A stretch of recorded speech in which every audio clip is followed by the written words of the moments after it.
Hillary Hutchison. I'm a fly fishing outfitter, guide, fly shop owner in Northwest Montana, and I'm your MC for today. And you may have been here in this very rotunda 8 years ago when we raised our voices against legislation that would have disposed of more than 3 million acres of public lands in 10 western states. And back then, our passionate message hit its mark in Washington, as you remember. And back then, I stood at this very podium and said this: if little girls are not allowed to get the dirt of public lands under their fingernails, then we risk losing those wild Montana women who make history.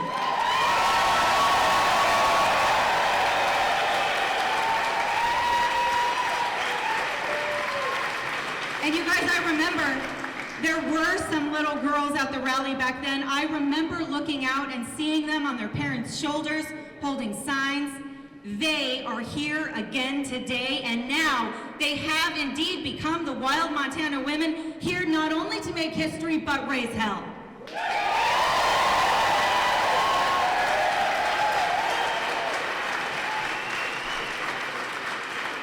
Together today, we not only lift our voices, we throw our bodies in front of the land and water that connect us because we feel the pain of disconnection. In the last week, thousands of federal land management jobs have been slashed, jobs held by our family members. That's right.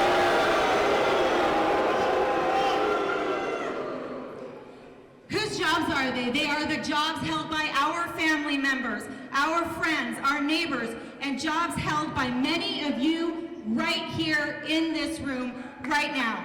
That's right.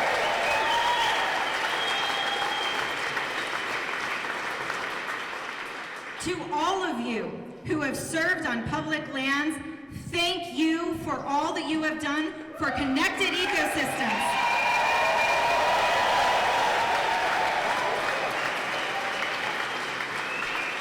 Thank you for all that you have done for habitat, research, safety, rescue, wildlife, wildfire mitigation, climate action, campgrounds, campground bathrooms, come on, trails, native plants, education. Did you do it for the paycheck? Hell no, that's right, no. You did it for us. You did it for us. You did it for each other. Thank you.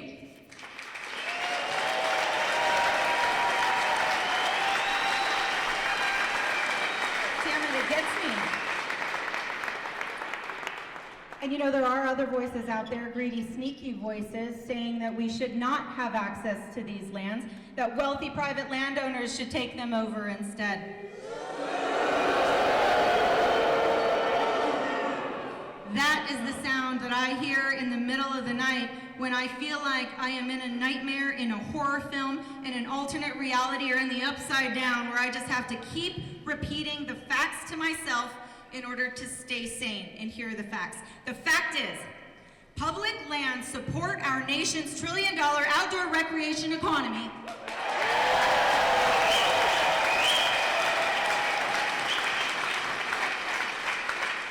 The fact is, defunding public lands is a backdoor attempt to set them up for sale and privatization.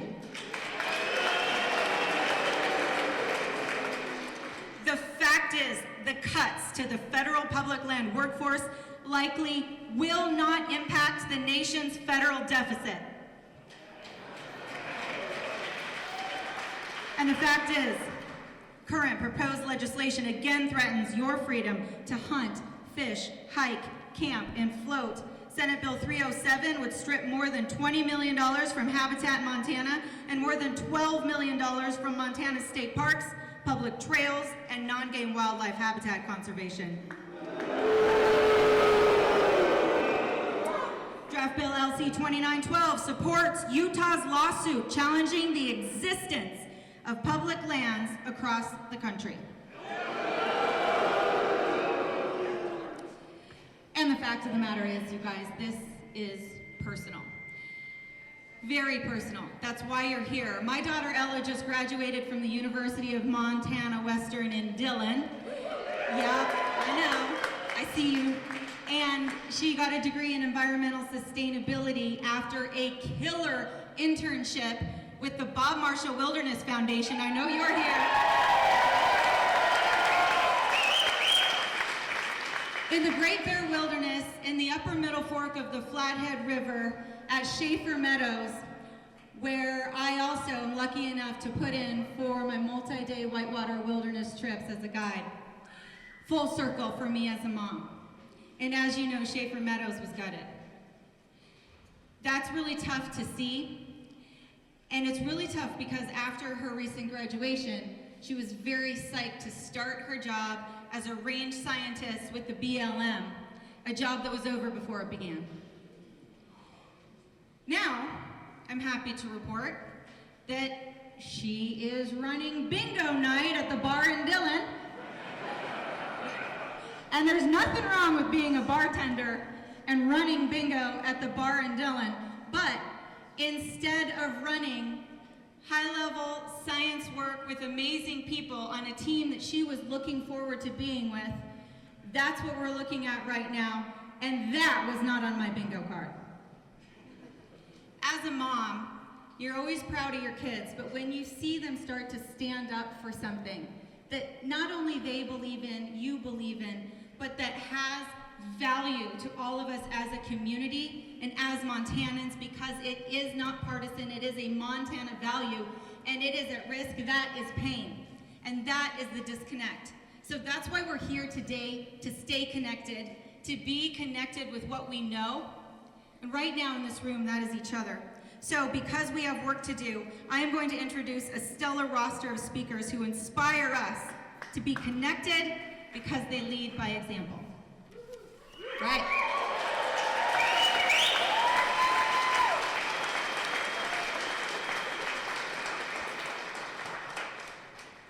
First, I'm excited to bring up my best pal and yours, Ryan Callahan, celebrated hunter and conservationist. Cal is Meat Eaters Director of Conservation and host of the popular podcast, Cal's Week in Review. Cal has been a passionate member of the outdoor community throughout his life, having grown up hunting and fishing, guiding. I was lucky enough to get to guide with him back in the day on the Flathead, and playing in the West, of course. He is a current board chair of Montana, of Backcountry Hunters and Anglers. Everybody, let's welcome our friend Cal. Come on up, Cal.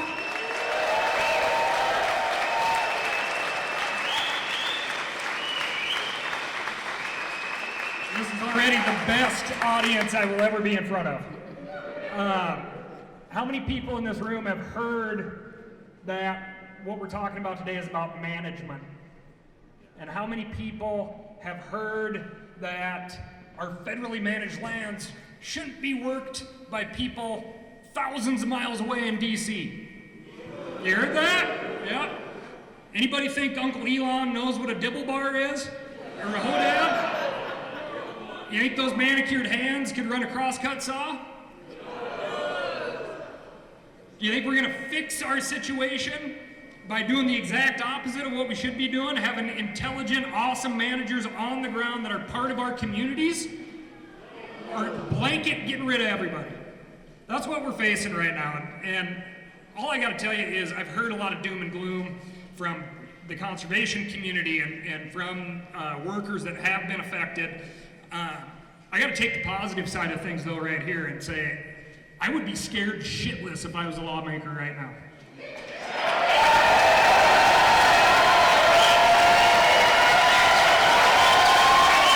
of this.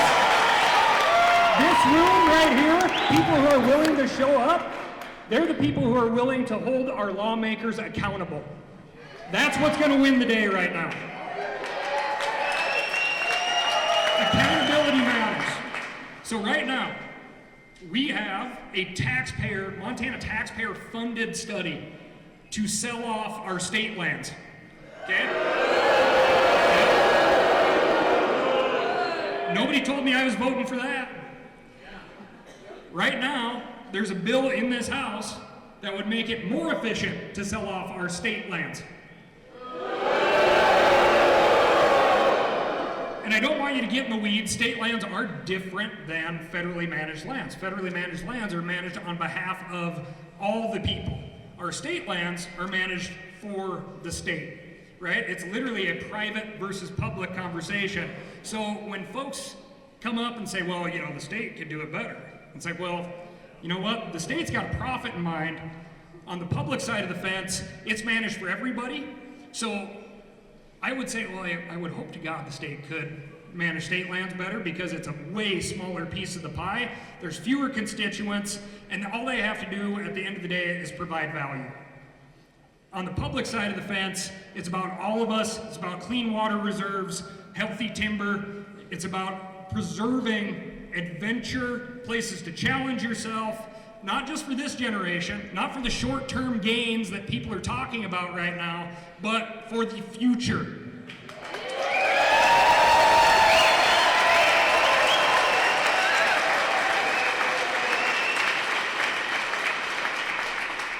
I'm going to keep this short and just tell you that your voice does matter. The people in this state that are lawmakers, I got to tell you, it's easy to villainize people, and I love some of the signs, they're very funny and great.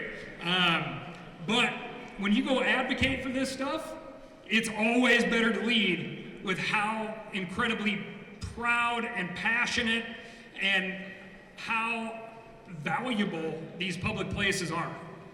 We have a lot of common ground in this state in regards to the ability to get below the high water mark and fish, float, hunt. My grandpa, his last trap line was on the BLM chunk behind the state capitol back here, right? We are people who are tied to the ground, and Montana is on the auction block. And if you're a longtime Montana person, you feel like your freedoms can kind of get whittled down. Well, pretty soon, what we're gonna have left are these big chunks of federally managed land. And if we don't stand up right now to protect them, they could be gone. But again, if I was on the other side of this argument, that I will tell you right now is the wrong side of history, I would be scared to death. Because all of you people are gonna hold these people accountable. You need to be calling your congressman. We're happy to be in a very fortunate situation where we have a Navy SEAL, Ryan Zinke. SEALs are heroes. How much of a hero would that guy be if he stood up and he said, not 1 acre, not one more seasonal job.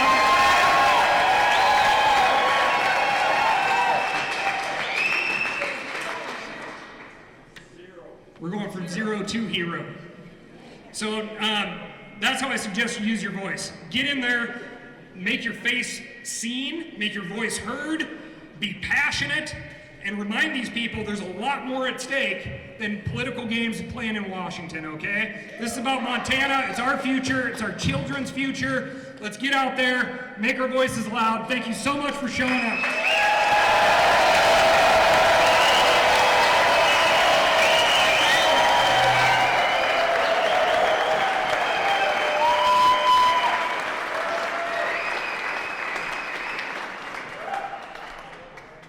Great Falls native Russ Anus is a longtime advocate for Montana's public trails at the state and federal levels. He's board chairman of the Montana Trails Coalition and the American Motorcyclists Association and president of the Montana Trail Vehicle Riders Association and the Great Falls Trail Bike Riders Association.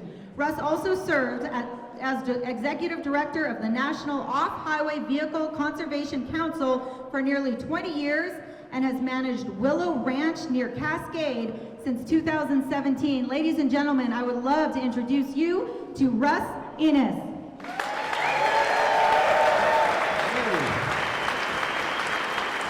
Thanks, everybody. The first thing I want to do is give a shout out to all of you federal land managers in the audience, particularly those of you who were victims of the cuts. And I want to say that we keep hearing that our agencies need the best and the brightest.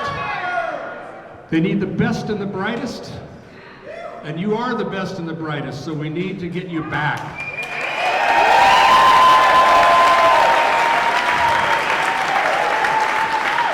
You're our future, along with all of us in this room, of keeping our public lands public.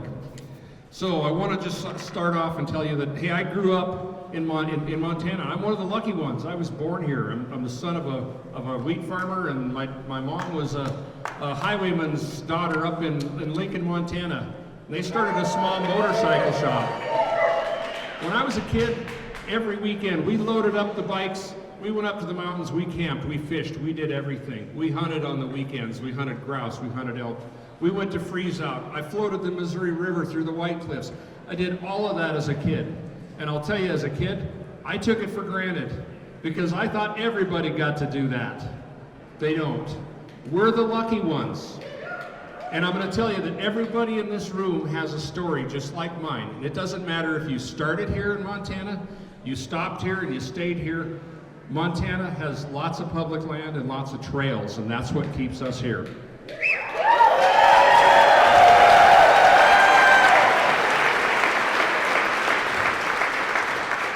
So I'm a fourth generation Montanan and user of public lands and trails, and my grandkids are going to be the sixth, and I hope it keeps going from there. Public lands, that's what defines all of us as people. So, we love our public lands, no question about it. But our public lands need our love right now, more than ever. Not just because of the stuff that's going on at the federal level, but there's some stuff right here in Montana that we need to be aware of, that's happening today, that's important. And I'm glad you're all here to hear about it because the timing couldn't be better. As you're aware, there's a lot of groups in this room that do lots of work with federal and state and county agencies on trails. Whether they're motorized, non-motorized, water trails, urban trails, we all work together to make sure that our trails are healthy. There are a number of groups like MTVRA, Backcountry Horsemen, Montana Snowmobile Association, Montana Wild, CDT, and dozens of other groups that make sure our public lands are open to everybody. So, we need to defend our state funding. Right now, there are 4 sources of trail funding in Montana. The Trail Stewardship Program, which was created by the Montana Trails Coalition, that's open to everybody.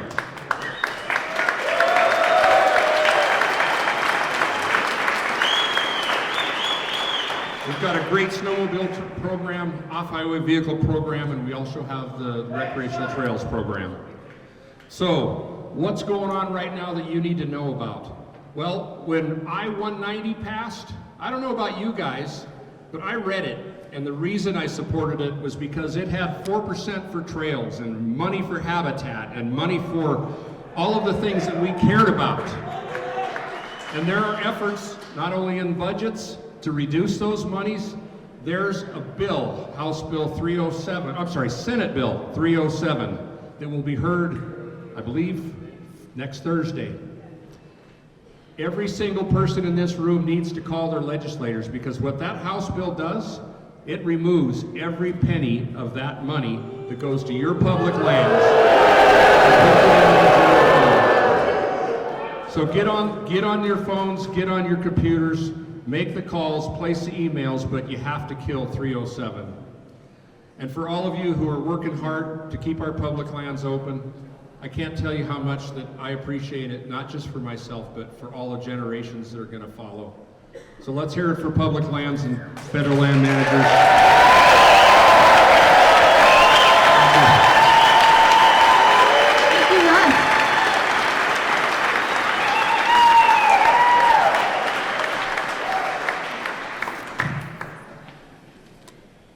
Now it's my great honor to bring up another local fly fishing guide, instructor, and the founder and owner of Fly Fish Her Adventures right here in Helena. It's Shalon Hastings. Let's hear it for Shalon. Shalon takes pride in sharing her passion for fishing with beginner to intermediate anglers. Shalon relishes exploring new waters and the fish that they can hold. And when she's not on the river, she serves as board member of the Pat Barnes chapter of Trout Unlimited. Bringing up now Shalon Hastings.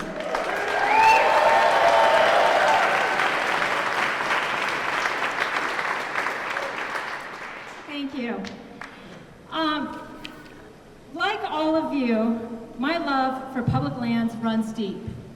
Like you, I wouldn't be who I am today without them. And like all of you, I believe and I know that our public lands and waters are worth fighting for.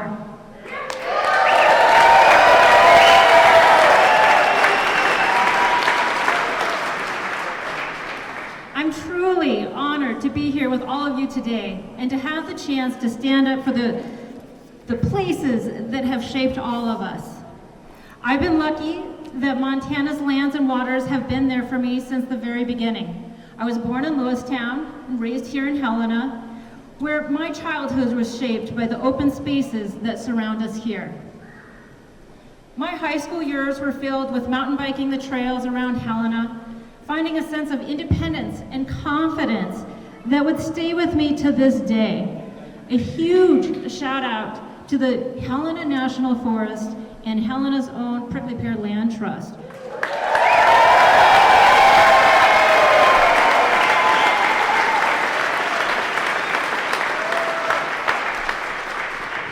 There's no substitute for that feeling. I truly believe that if I hadn't been lucky enough to grow up surrounded by public lands, my life would be very different. No doubt that's true for many of you here. Maybe luck is the wrong word. Having lands to explore, to enjoy, to learn from isn't lucky. It's the result of hard work of generations of people who understood the value of having these places nearby. Those who worked and worked and worked some more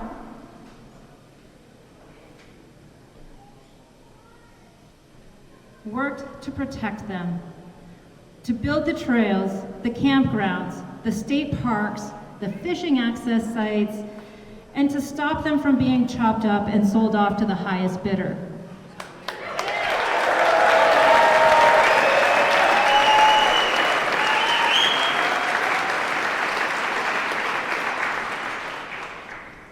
We are following in their footsteps, standing on their shoulders. It is our responsibility to carry on their legacy. Many of my dearest memories are intimately connected to public lands. I remember hunting for the perfect Christmas tree with my grandparents near their ranch outside of Grass Range. While their land didn't hold the perfect Christmas tree, in my grandfather's opinion, the Forest Service land next door did. I still remember the hot chocolate that was carried in my grandma's green Stanley thermos and the perfect Christmas tree that my grandfather felled.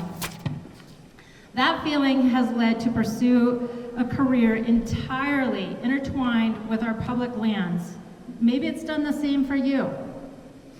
Today, I'm a fly fishing guide and instructor. I love teaching others how to cast a fly and feel a tug of that fish on their line. But that's only part of it.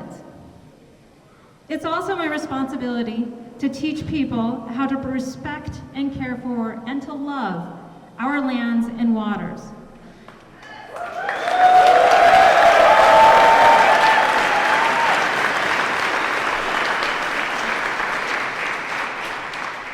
Every time I take a student or client onto the water, I see them experience the same joy and wonder I felt as a child getting out on the water with my father.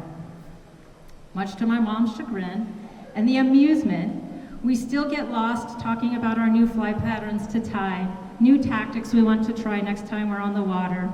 Sorry, Mom. These conversations and the interactions deepen our connection to each other and to the land and our water. As an instructor, I watch women gain empowerment and confidence through learning a new skill. I get a front row seat as families bond over the shared experience of beginners together. I hear anglers, new and seasoned alike, express gratitude for the incredible access we have right at our fingertips.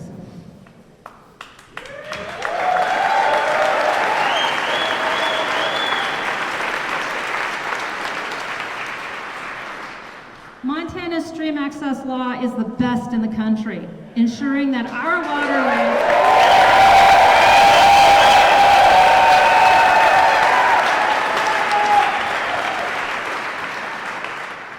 it ensures our waterways belong to everyone, not just those with wealth and privilege.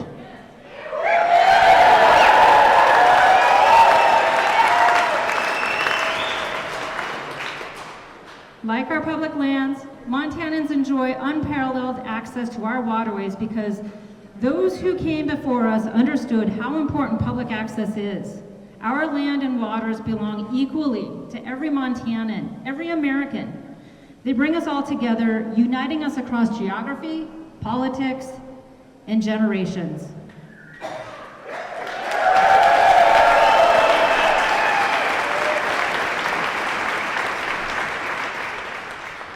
This is not just my story, it's the story of countless Montanans. I see it when my friends, family, fellow guide peers take their kids fishing, hunting, hiking, mountain biking, skiing, shed hunting, all of it.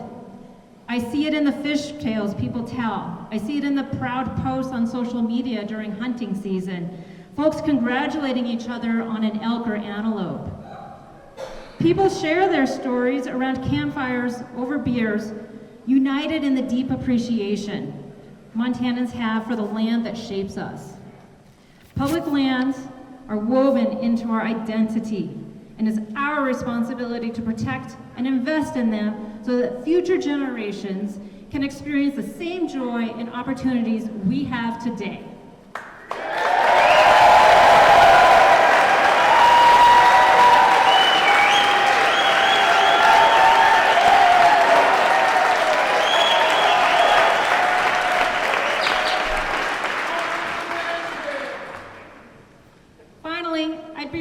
Not to mention the impact that public lands and waters have on our economy. I spent 15 years owning and operating 2 small businesses here in downtown Helena, and I've seen firsthand the economic benefits that public lands bring to our communities. I've witnessed visitors from all over come to Helena strictly for access to the public lands, regardless of their activity, whether it was mountain biking, fishing, hiking, etc. Even locals opt to stay here and enjoy the wealth of outdoor opportunities nearby, thus keeping their dollars within our local economy. These places bring people here and keep them here. They help us build new friendships and strengthen old bonds. They let us raise our families here and build our lives here. Montana's way of life is envied by those in states without easy access to public lands. Our children, our adults, our seniors are healthier, more active, and more content because they can step outside and connect with nature.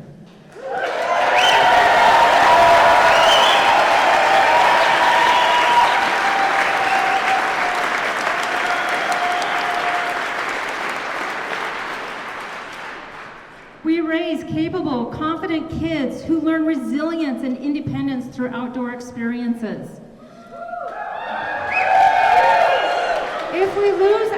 If we lose our public lands, if we let special interests lock them up and sell them off, or slash investments until our beloved shared places are just shells of their former selves, we lose a fundamental part of what makes Montana, Montana.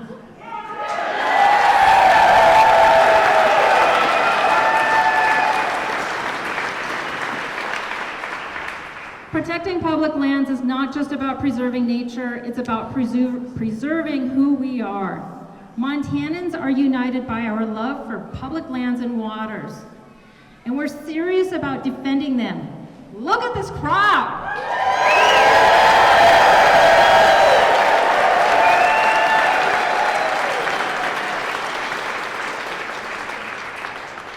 We're standing up to do just that because protecting public lands is a Montana value, and it's everyone's responsibility.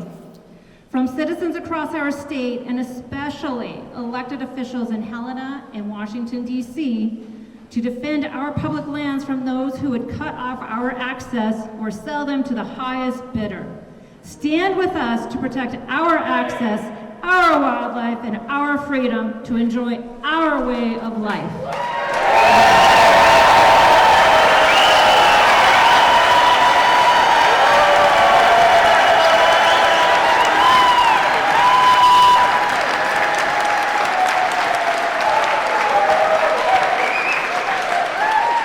I love how Shalon talked about the grittiness of the kids who grow up in Montana. That grit comes from public lands, and that grit is in this room right now. We need to show them how gritty we can be.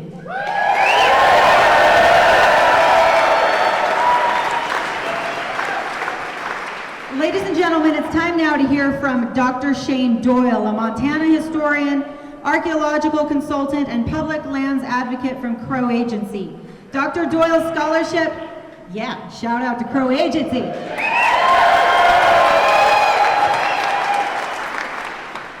Dr. Doyle's scholarship on Montana's ancient intertribal spaces and culture sheds light on the region's true legacy. A place of strong spiritual medicine where the waters and the winds, as well as the mountains and the prairies, were shared and stewarded for the benefit of all. Dr. Doyle currently serves as the executive director of the Native nonprofit Yellowstone Peoples and on the board of numerous nonprofit organizations. Ladies and gentlemen, Dr. Shane Doyle.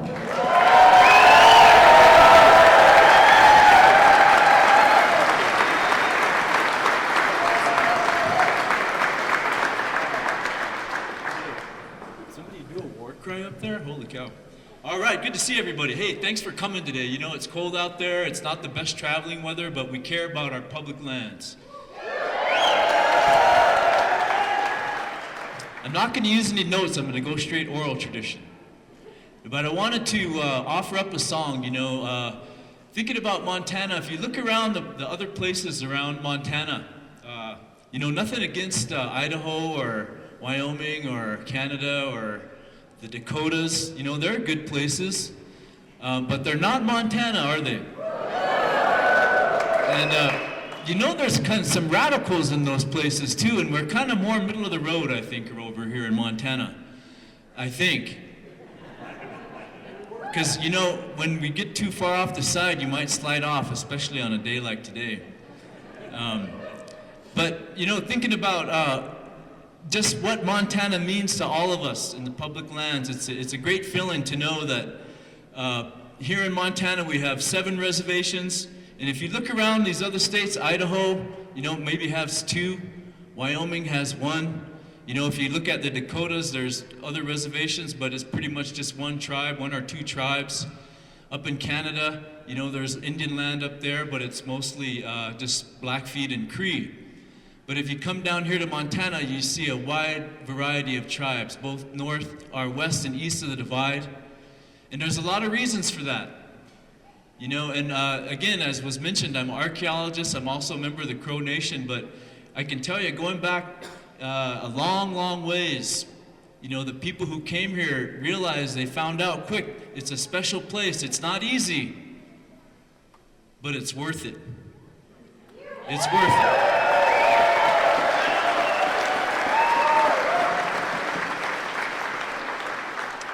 You know, going back, we have the oldest burial in the Western Hemisphere here in Montana, just over off the Yellowstone River. And, you know, those people back then, they were hunting woolly mammoths. And we know that now. You know, and Montana was a great place for that back in those days. And as time went by, you know, as the climate changed, as the grasses changed and the bison came in, you know, the people changed as well. And eventually, you know, the folks who came here realized that this was the perfect place to live that Plains Indian way of life, because you had everything you needed. There was teepee poles, there was bison, and they were out onto the prairie, and they were up here in the mountains, and they were all over. So it made it a very special place to really thrive. And, you know, going back all that time, this place was shared. It was a public space. And the music that I'm about to share with you came from that public space, from people sharing this music with each other, from sitting down in a circle with each other, sharing ground, sharing each other's voices, their dreams, their fears, their hopes. That's what Montana is all about.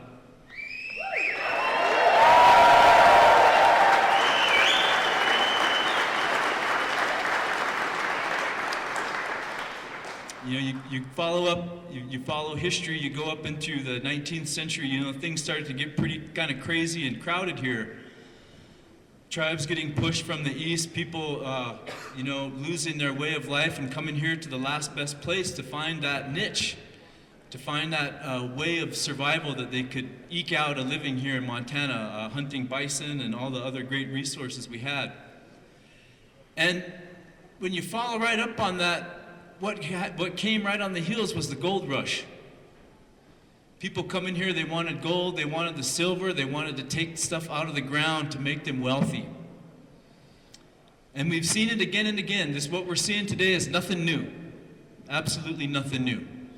What's new, though, is that they're not coming for gold anymore.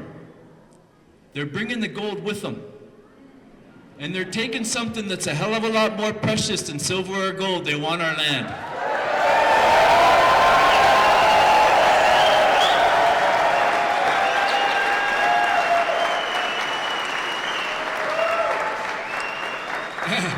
And we're not going to give it to them.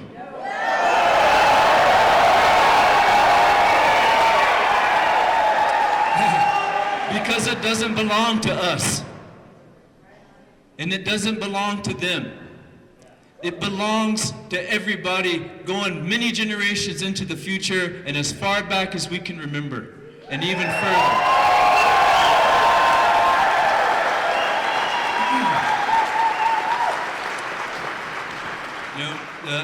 One of the things that separates this piece of ground here from every other place in the continent is that this is the holy ground where a ceremonial way of life was the number one thing that people celebrated and shared with each other.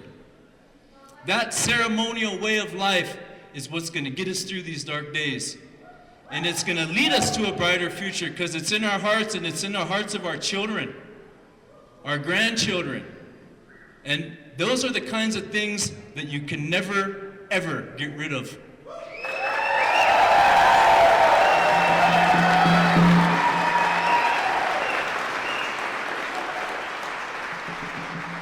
I want to sing a song. We like to do a lot of honorings here in Montana in this medicine wheel country, we like to call it. It's a sacred place. The public lands that we have are sacred spaces, shared. Thinking back on Pliny Coos, the famous Crow chief, when he died, he had a lot of options, what he was going to do with his land. And he said, I'm going to leave my land to the people of Montana. He left his house and his estate to the state of Montana, but he would have left it to the world if he could have. Because he was a man of the world. He was a man of all seasons. And that's what we are here in Montana. We're people of all seasons. And we understand, yes. All 4 seasons, light and dark, we're still here. We will not be removed. And we're going to keep our lands. And I'm going to honor everybody in here. And all those great people like the gentleman up here, Mr. Mike Mansfield, the statue, Jeanette Rankin.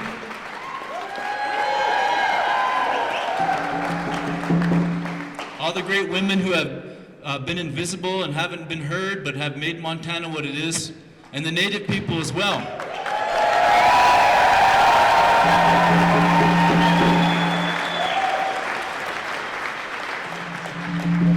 So this is for you, because this is the medicine that we needed today to share with each other. We're going to take this medicine, we're going to carry it back to our workplaces, we're going to double down our efforts to save our public lands and listen to all these great speakers here and take the advice that they offer, the bills that they say to support and to shoot down. And there might not be any elected officials in here standing here right here, but they can hear us. They can definitely hear us. They know we're here.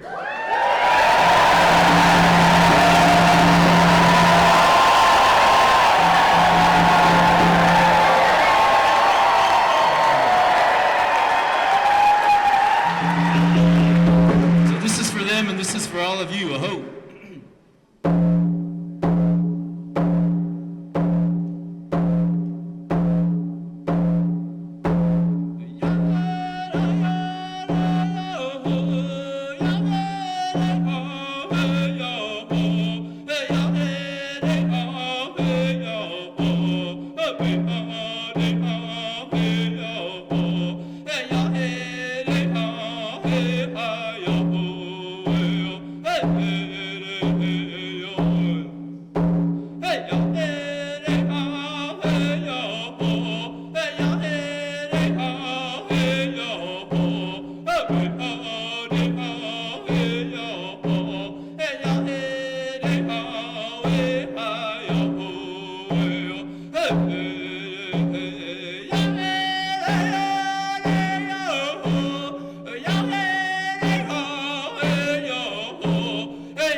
I hope that you have something ringing in your ears when you leave here. The sound of the people standing next to you, the sound of that amazing drum, and let this sink in. Something that Dr. Doyle just said. It's not easy, but it is worth it.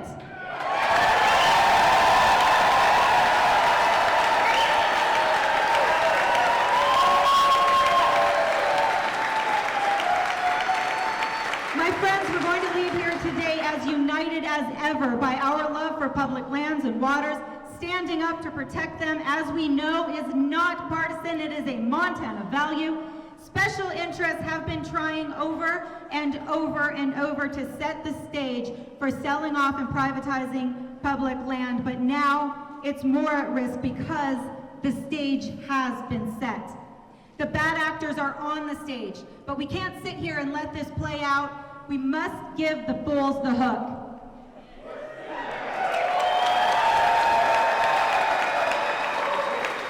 We are clear, our public lands are not for sale. They are not private playgrounds.